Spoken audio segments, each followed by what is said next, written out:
That afternoon, John headed for town, his mind still full of thoughts of noodles. He had been trying to think of how best to use the wheat that was being grown, and noodles seemed like the perfect solution. Not only were they easy to make, but they could be dried, allowing them to keep for a long time. The problem was he didn't actually know how to make them. Tossing that problem to the back of his mind, he tapped on Merlin's sides, urging his horse to speed up.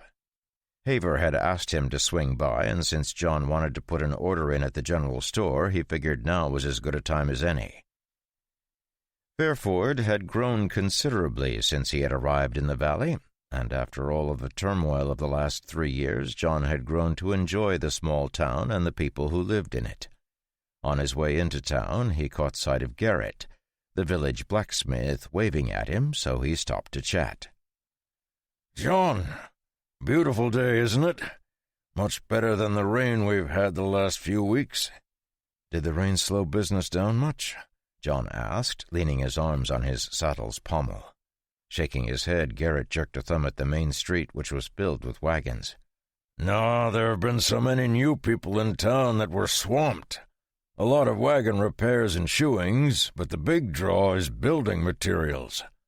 A lot of orders for nails, building tools, hearths, and the like.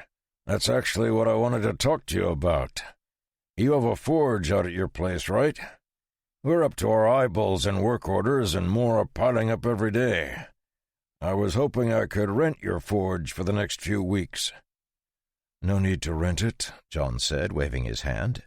"Just send a team over whenever you want to use it."